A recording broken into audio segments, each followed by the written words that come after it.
시간 서러워 황당한 서러워 제발 이제 그만 사라져 주셔 흔적도 없이 황당한 뉴스.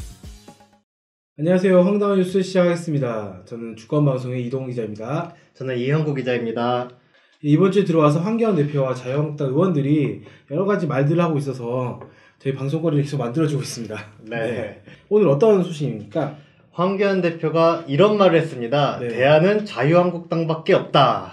그래서 이런 이야기를 했는데요. 요거에 대해서 좀 말씀드려볼까 합니다. 네. 네, 황교안 대표가 화요일 16일에 대구 엑스코에서 열린 대구 경제살리기 토론회에 참석했습니다. 네. 어제 세월호 발언으로 지금 계속 구설 수 있는 상황 아닙니까? 그런데 네. 그거에 대해서 특별하게 다른 메시지를 던진 건 없고 그냥 대구를 방문했다 이건 거죠? 네네. 일단 뭐 문재인 대통령을 향해서 세월호 한 척으로 뭐 정권을 세웠다 뭐 이런 식의 비아냥 조롱을 하지 않았습니까? 네네. 세월호를 들먹이면서 네. 이러면서 후폭풍이 계속 거센 상황인데 이 시점에서 대구라고 하면은 보수의 아성 대표적인 보수 지역인데 네네. 여기를 방문한 것이 의미하는 바가 있겠다라는 생각이 듭니다. 네. 아무래도 그 자기를 지지하는 곳이다, 가장 지지하는 곳이다 이런 마음으로 갔겠죠. 뭐 극우적인 망언 이런 발언들이 계속 문제가 되고 있는데 네. 이 방향으로 계속 간다라는 메시지를 던진 게 아닌가 생각이 듭니다. 네. 돌이켜보면 1차 그 민폐 투어 때도 그 소위 달창이라는 발언이 대구에서 나왔던 거 아니겠습니까? 네. 거기로 가면 무슨 말을 해도 다 자신을 지지해 줄 것이다라는 그런 생각을 가지고 있는 것 같습니다. 그래서 세월호와 관련한 문제가 터졌는데 이거를 무마하기 위해서 대구로 간 게 아닌가라는 생각이 좀 드는 상황이네요. 네. 그러면 대구로 이제 어쨌든 간 건데 대구 가서 어떤 이야기를 했습니까?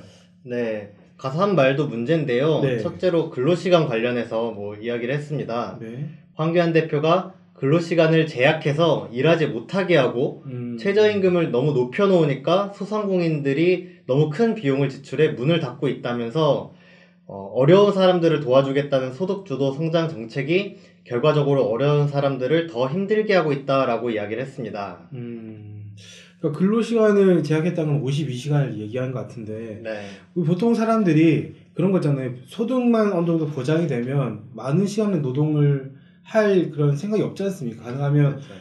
그 돈 벌 만큼 벌고 자기의 시간을 가지게 하는, 그래서 뭐 요새는 워라벨이다 이런 얘기도 하는데 대부분의 사람들이 그렇게 원하고 있을 것 같거든요. 네. 근데 사실은 저임금 때문에 근로를 많이 하는 거 아닙니까, 사람들이. 그래서 임금을 높이고 근로시간을 줄이겠다라는 것이 기본적인 방향인 것 같은데 이거 자체를 완전히 뭐 안 된다는 식으로 비판을 한 거네요. 네. 좀 지난 얘기지만 예전에 손학규가 저녁 있는 삶을 얘기한 적도 있지 않습니까? 네네네. 그것처럼 저녁 시간이 없단 소린데 그 저녁 시간에 뭐 하고 있겠습니까? 일하고 있으니까 시간이 없는 거 아닙니까? 이 삶과 이런 경제생활 이렇게 조화롭게 돼야 되는 게 앞으로 나가야 될 방향인데 이거를 전면적으로 역행하는 말이지 않나 싶습니다. 네.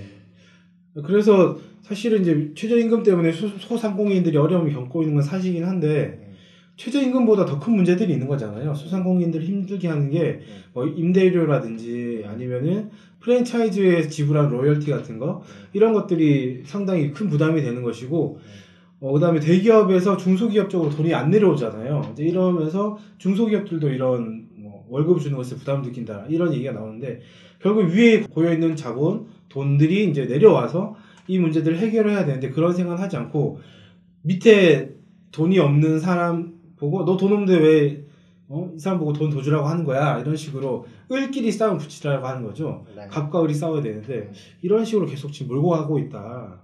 그걸 가지고 뭐 소득 주도 성장을 비판한다면서 문재인 정부를 공격하는 이런 방향으로 가고 있는 것 같습니다. 네, 본사가 얻는 이익을 좀 나눠서 최저임금 문제를 해결해야 되는데 최저임금이라고 하면 정말 최저의 임금을 받는 사람들 아닙니까? 네. 이 사람들이 너무 돈을 많이 가져간다라는 식으로 매도하고 있는 게 자유한국당이 어느 편을 들고 있는 당인가 적나라하게 보여준다고 생각합니다. 네. 그 어쨌든 황교안 대표가 뭐 토론회 가서 이제 경제인들 만났을 거 아닙니까? 네. 근데 제가 알기로는 전날 15일에 중소기업 중앙회를 찾아가서 중소기업 운영하시는 분들의 절절한 호소를 들었다고 들었는데. 네, 황교안이 중소기업 중앙회를 찾아서 문재인 정부의 반시장 반기업 정책을 막겠다라고 막 이야기를 했는데 네. 중소기업 사람들이 황교안 대표와 자유한국당에 이야기한 것은 추경 편성안 좀 통과시켜달라고 요청을 했다고 합니다. 그러니까 이제 정작 중소기업인들이 원하는 건 추경 예산을 빨리 통과시켜달라 이런 건데 그런 얘기는 하지 않고 그냥 자기 하고 싶은 말만 한 거네요. 네, 국회에서 추경 예산안을 통과시키려고 하는데 맡고 있는 게 자유한국당 아닙니까? 네. 자유한국당은 밖에 나가서 이런 쓸데없는 소리 할 시간에 국회 열어서 추경 예산부터 통과해야 되지 않나 생각이 듭니다. 그러니까 이제 사실 국민의 목소리를 듣겠다라고 얘기하면서 여기저기 돌고 있는데 국민의 목소리를 듣는 것이 아니라 자기 하고 싶은 말만 하고 그 하고 싶은 말이라는 것 자체가 일본에게 굴종에 들어가야 된다. 문재인 정부는 경제를 잘못하고 있다는 식의 근거 없는 선동에 가깝지 않습니까? 네. 이런 말만 하고 싶어하고 실제 국민들이 원하고 있는 거 추경 예산안을 빨리 통과시켜달라 이런 얘기들을 묵살하는 하는 것이 이게 바로 자유한국당식의 소통 없는 소통의 방식인 것 같습니다. 네. 그 다음으로 황교안 대표가 또 통상외교 관련해서 말들을 좀 했습니다. 네. 이렇게 말했는데요. 경제인들의 길을 살리는 대표적인 것이 통상외교인데 현 정부 들어서는 통상외교가 거의 들리지 않아 안타깝다. 과거 정부들은 기업이 해외에 진출할 수 있도록 대통령도 밖에 나가 상품을 세일즈하는 등 통상외교에 힘을 썼다라고 이야기를 했습니다. 그러니까 과거의 정부에서는 어쨌든 뭐 상품을 세일즈했다. 과거의 정부라고 하면 딱 떠오르는 정부가 이명박 박근혜 정부 아닙니까? 네. 이명박 박근혜 정부 때 세일즈 실제 뭐 판다고는 했었는데 소위 자원외교 한다고 해서 빈 껍데기였다 이런 지적들이 많지 않습니까? 뭐 아랍에미리트 원전 수주 이것도 뭐 엄청 큰 규모의 거래를 따냈다라고 하면서 했는데 실제로 그 돈이 어느 정도는 이명박 개인 주머니로 들어가고 뭐 이면 합의가 있어가지고 이거를 수습하느냐고 문재인 정부가 뛰어다니고 뭐 이런 뉴스들이 계속 나왔었죠. 그 다음에 그 해외 수주했다라고 했지만은 실제로는 계약이 아니었다. MOU 양해각서여서 구속력이 없어가지고 이게 나중에 추진이 안 됐다 이런 얘기도 있잖아요. 네. 그럼 이거는 뭐 사실 빈 껍데기 아닙니까? 그렇죠. 사실 뭐 말만 요란하게 했는데 뉴스 헤드라인으로는 딱 뽑아놓고 실속은 없는 그런 결과들이었다고 보여집니다. 그래서 박근혜 정부 같은 경우에는 해외에 하도 많이 돌아다녀가지고 패션쇼다 막 이렇게도 네. 이야기를 했는데 네. 2013년의 경우를 보면은 미국에 방문해서 7개 기업으로부터 3억 8천만 달러의 투자 프로젝트를 유치했다고 발표를 했습니다. 네네. 근데 나중에 알고 보니까 실제로 투자가 진행되고 있는 사업은 단 한 개뿐이라고 밝혀졌습니다. 네. 이것도 뭐 MOU, 양해각서 같은 경우에는 이제 법적인 구속력이 없이 그냥 뭐 이렇게 하도록 노력해보자 이런 정도의 수준인데 네. 이걸 갖고 이런 어마어마한 액수의 투자를 받았다라면서 선전만 한 거죠. 그러니까 이제 그런 빈 껍데기를 선전을 해놓은 걸 가지고 저희들 국민들이 다 이제 분노하잖아요. 왜 우리를 속였냐 이렇게 분노하는데 지금 황교안 대표는 문재인 정부에게 그런 식으로 하라는 소리 아닙니까? 국민을 속이라는 뜻인가요? 아니면 자기들도 하지 못했던 거를 해내라는 소리인가요? 이건 뭔지를 잘 모르겠는데 사실 황교안 대표가 할 말은 아니었다 어찌 보면. 황교안 대표가 따지는 방식에 따르면은 문재인 대통령도 전혀 하고 있지 않은 건 아니다. 올해 4월 문재인 대통령이 중앙아시아를 순방하면서 14조 원 규모의 프로젝트 수주 지원 활동을 했다라고 밝혔습니다. 네네. 이렇게 따지면은 그런 활동을 한 거네요. 네, 근데 그렇죠. 황교안 대표는 하지 않는다라고 아마 글쎄 어느 세상에 살고 계신지 잘 모르겠는데 비판을 할 수 있습니다. 정부를 비판할 수 있는데 비판을 하려면 제대로 된 근거를 가지고 해야 되는 건데 그런 게 없이 그냥 무턱대고 비판하는 것 같다는 생각이 들어요. 일본의 경제 공격, 경제 도발에 대한 대응에서도 그냥 잘못했다라는 식으로만 이야기를 한다든지 그럼 결국 결과적으로 일본 말을 안 들어줘서 잘못했다 이런 소리가 돼버리는데 그런 거에는 안 한 것도 하지 않고 그냥 문재인 정부 잘못했다는 식으로 무턱대고 비판을 하고 있습니다. 그래서 황교안 대표가 처음에 대안은 자유한국당이다 이렇게 얘기를 했었다고 했죠. 네.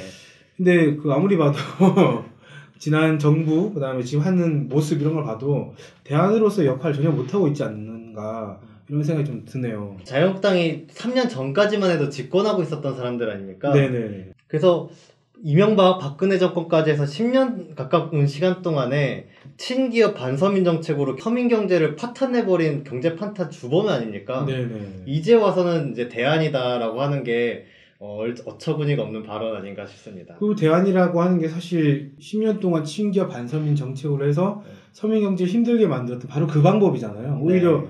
그때보다 더 후퇴했다고 할 수도 있는 그 방법을 가지고 지금 다시 경제를 살리겠다? 이건 뭐 국민이 속지 않을 거다 이런 생각도 드는데 이거 말도 안 되는 소리를 계속 하고 다닌다 이렇게밖에 좀 해석이 안 되네요. 지금 박근혜 정권은 탄핵당하고 적폐라고 해서 청산하자고 하는 대상 아닙니까? 네네. 이거를 대안이라고 하는 것 자체가 어불성설인 것 같습니다. 네. 그래서 나라 경제를 말아먹고 오히려 지금 자기가 다시 경제의 대안이다 이렇게 이야기하는 꼴이다 좀 생각이 들고 참 황당한 발언을 계속 하고 다니신다 이런 좀 생각이 듭니다. 네, 황당한 뉴스는 매일 여러분들을 찾아뵙고 있습니다. 황교안 대표나 자유한국당의 망언이나 비리를 알고 계신 분들은 지금 아래에 나오고 있는 이메일로 제보 부탁드리겠습니다.